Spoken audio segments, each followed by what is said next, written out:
Halo, senang sekali Anda bergabung lagi bersama kami. Halo. Hari ini kita mau nyelam nih ke satu gagasan yang, bisa dibilang mengubah cara kita mikir soal otak. Khususnya bagian yang bikin kita manusia ya, neokorteks. Betul sekali, gagasan dari seorang ilmuwan visioner, Vernon Mountcastle. Yap, sumber utama kita kali ini dari bab 2, buku A Thousand Brains-nya Jeff Hawkins. Hawkins ini kan hidupnya terpengaruh banget sama ide Mountcastle ini. Sangat terpengaruh. Bisa dibilang fondasi teorinya Hawkins itu banyak bersandar ke Mountcastle. Oke, jadi misi kita hari ini, kita mau bongkar ide besarnya Mountcastle ini. Kenapa sih ini penting banget? Apa dampaknya buat usaha kita ngertiin kecerdasan? Siap. Idenya ini memang layak dibahas mendalam. Mari kita mulai bedah. Idenya ini pertama muncul di buku kumpulan esai tahun 78, judulnya The Mindful Brain. Esainya Mountcastle sendiri judulnya, jujur agak gimana ya? Iya, jedanya udah mulai agak berat ya. Banget. An organizing principle for cerebral function, the unit module, and the distributed system. Wow. Kedengarannya kering banget ya. Tapi jangan salah, di balik istilah teknis itu, konsepnya luar biasa elegan dan berani. Nah, itu dia. Gimana tuh elegannya? Keindahannya itu di kesederhanaan idenya yang bisa menyatukan kerumitan otak. Walaupun perlu dicatat juga sih, gagasannya ini sampai sekarang pun masih jadi diskusi. Oh iya? Belum semua setuju? Belum sepenuhnya diterima universal di kalangan neuroscience. Tapi ya itu, pengaruhnya ke Hawkins dan teorinya itu nggak bisa dipungkiri. Mountcastle nulisnya gimana?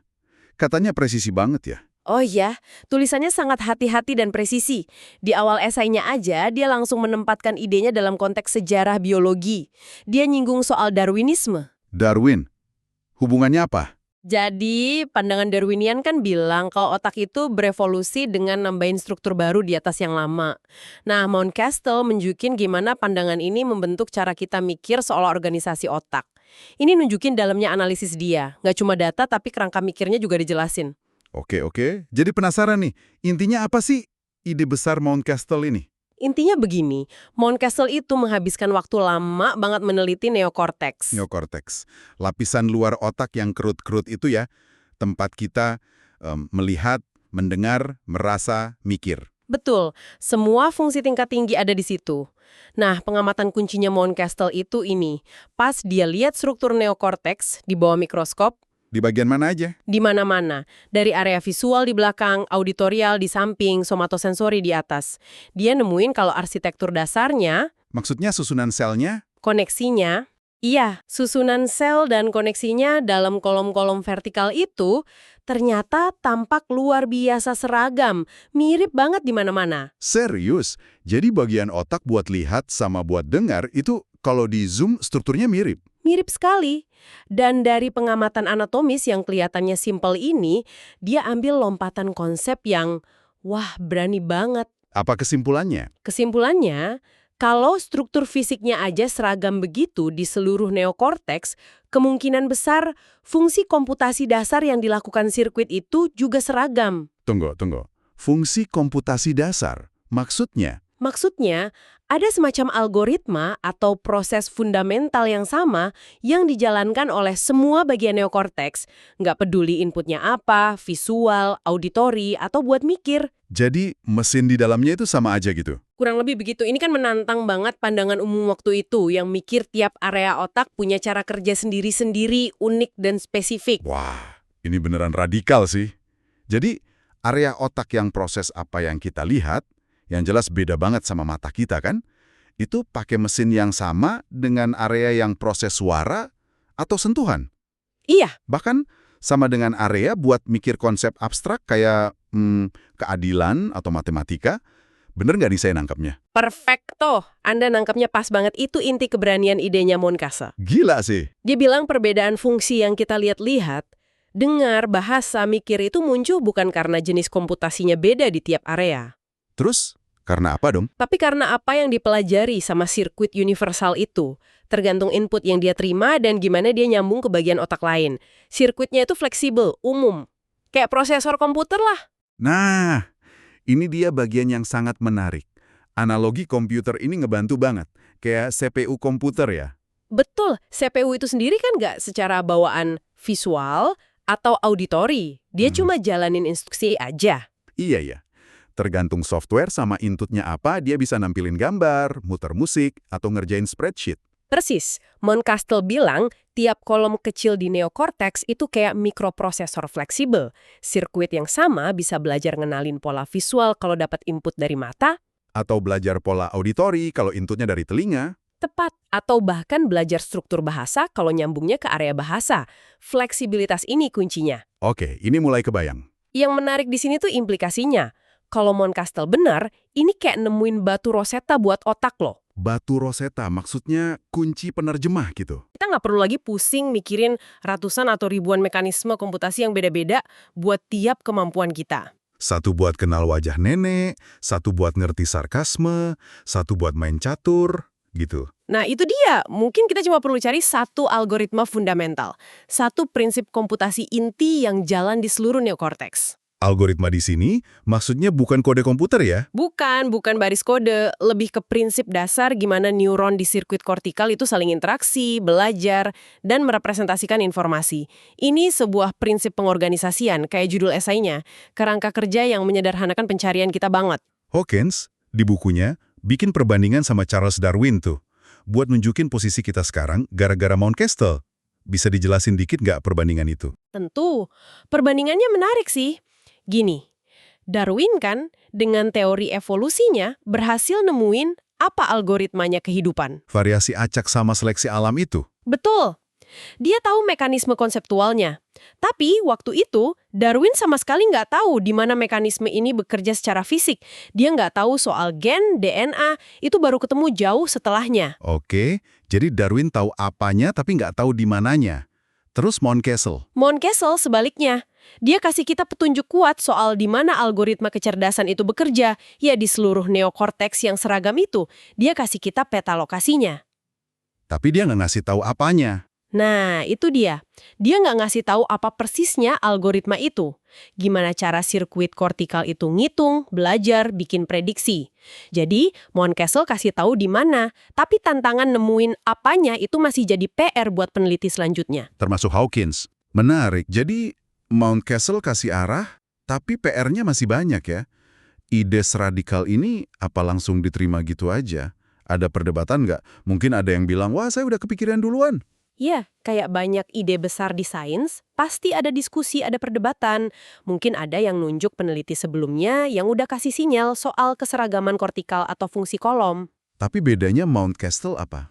Kontribusi unik Mountcastle itu, dia yang pertama merumuskannya dengan sangat jelas, sistematis, didukung data elektrofisiologi yang banyak banget dari labnya sendiri.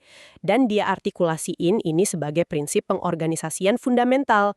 Dia kasih landasan empiris dan kerangka teori yang kuat. Jadi meskipun ada perdebatan siapa duluan, peran Mountcastle tetap sentral ya? Nggak diragukan lagi perannya dalam memformalkan dan memperjuangkan ide ini. Dan dampaknya nggak cuma teori nih, tapi bisa personal banget. Kita tahu Jeff Hawkins terpengaruh banget. Bisa ceritain dikit soal pertemuan Hawkins sama Mountcastle? Kayaknya ini bisa kasih gambaran soal warisannya Mountcastle. Iya, ini bagian yang cukup menyentuh sih di bukunya Hawkins. Nunjukin gimana ide ilmiah itu bisa punya dampak manusiawi yang dalam. Hawkins cerita gimana dia pertama baca esai Mountcastle itu tahun 82. Waktu masih muda ya? Iya, pas lagi cari arah, ide soal algoritma kortikal universal itu langsung klik buat dia. Bikin dia mutusin buat mendedikasikan karirnya buat ngertiin neokorteks. Nah, bertahun-tahun kemudian, tahun 2005, dia akhirnya ketemu langsung sama sang inspirator. Gimana ceritanya bisa ketemu? Hawkins diundang kasih kuliah soal risetnya di Universitas Johns Hopkins, tempat Mountcastle kerja lama. Ya jelas Hawkins merasa terhormat banget. Terus? Selesai ceramah, Mountcastle yang waktu itu udah senior ya nyamperin dia. Dan yang bikin Hawkins kaget banget, setelah dengar presentasinya, Mountcastle spontan nawarin dia posisi riset di labnya di Johns Hopkins. Wow. Serius? Itu mesti momen luar biasa buat Hawkins ya? Luar biasa, tapi ada ironinya juga. Hawkins jadi mikir, tahun 1986 dulu, pas dia ngajuin proposal riset S3 ke UC Berkeley soal teori otak berbasis neokorteks, Yang terinspirasi Mountcastle juga. jelas, proposalnya itu ditolak mentah-mentah. Dianggap terlalu teoritis, terlalu ambisius. komite di Berkeley waktu itu nggak ngelihat potensinya. Oh, sayang banget ya. Hawkins mikir, coba tawaran dari Mountcastle ini datang 20 tahun sebelumnya, wah, pasti langsung diambil tanpa ragu. Ini nunjukin gimana visi Mountcastle mungkin jauh di depan zamannya. Terus gimana kelanjutan tawaran itu? Hawkins terima? Ya, Hawkins berterima kasih sih, tapi waktu itu dia kan udah punya lembaga riset sendiri.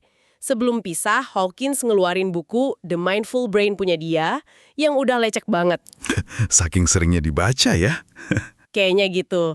Terus dia minta Mountcastle tanda tangan, jadi kenang-kenangan berharga. Tapi pas ninggalin pertemuan itu, Hawkins cerita perasaannya campur aduk.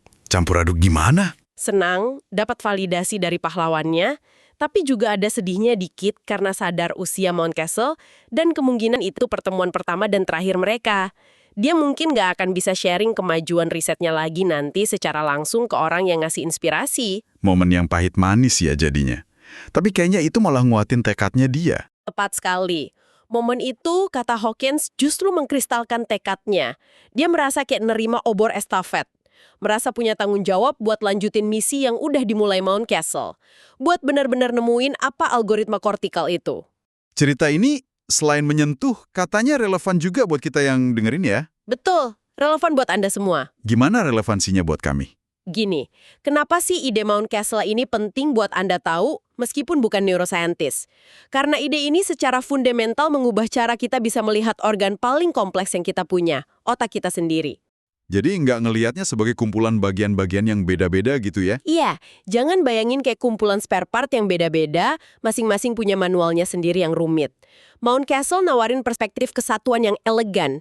Otak kita mungkin punya semacam prinsip operasi dasar yang sama di balik keragamannya. Ini kayak ngasih harapan gitu ya, bahwa misteri kecerdasan yang kadang rasanya nggak kejangkau, mungkin akhirnya bisa dipecahin kalau kita nemu kunci algoritma kortikal umum itu. Persis. Mungkin nggak serunik yang kita bayangkan kalau ada prinsip pemersatunya. Ini ngasih peta jalan yang lebih fokus buat riset. Dan ini juga munculin pertanyaan-pertanyaan yang dalam banget dan penting buat kita semua. Pertanyaan kayak apa contohnya? Coba deh pikirin, gimana mungkin sesuatu yang strukturnya kelihatan monoton, gitu kolom-kolom neuron yang diulang-ulang, bisa ngasilin simfoni fungsi kognitif yang kaya banget? Dari ngenalin wajah, ngerti ironi, nikmatin musik, sampai mikirin alam semesta. Nah, itu semua. Gimana semua itu bisa muncul dari algoritma dasar yang sama? Apa sih sifat algoritma itu yang bikin dia sekuat dan sefleksibel itu? Ini teka-teki besar yang ditinggalin Mountcastle buat kita pecahin. Pertanyaan yang luar biasa besarnya. Oke, mari kita coba rangkum sebentar. Apa artinya semua ini buat Anda yang lagi dengerin? Intinya, ide besar Vernon Mountcastle ini adalah hipotesis kuat. Bahwa neokorteks, pusat kecerdasan kita, kemungkinan besar nggak terdiri dari banyak mesin komputasi yang beda-beda. Melainkan pakai satu jenis algoritma komputasi dasar yang sama di semua areanya, buat semua fungsi cerdas itu. Yep, itu idenya. Ini kerangka kerja pemersatu yang revolusioner. Gagasan bahwa di balik kompleksitas pikiran, mungkin ada kesederhanaan mendasar. Dan ide ini bukan cuma teori di atas kertas. Jelas bukan.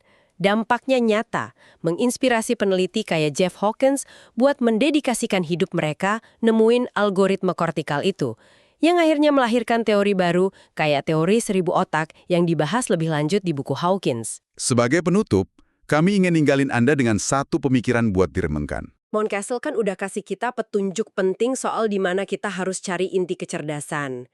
Di sirkuit neokorteks yang seragam itu. Tapi dia belum kasih tahu kita apa persisnya algoritma itu. Tantangan terbesarnya masih di situ ya. Masih. Baik buat neuroscience maupun AI. Mengungkap prinsip komputasi fundamental yang bikin otak bisa belajar seefisien, sefleksibel, dan sekuat itu. Sekarang coba bayangin sejenak deh. Bayangin apa?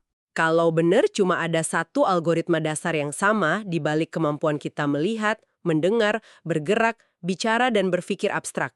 Seberapa luar biasa adaptif dan dahsyatnya sih algoritma itu? Wah. Dan apa implikasinya buat pemahaman diri kita, buat pengobatan penyakit saraf, buat penciptaan AI sejati, kalau suatu hari nanti kita berhasil paham sepenuhnya, dan mungkin mereplikasinya di mesin? Sebuah pertanyaan besar dengan implikasi yang gak kalah besar. Terima kasih banyak sudah bergabung dengan kami dalam penjelajahan mendalam tentang ide Vernon Mountcastle ini. Semoga bermanfaat ya. Semoga ini memberi Anda perspektif baru tentang otak Anda sendiri. Teruslah bertanya, teruslah belajar, dan sampai jumpa di penjelajahan berikutnya.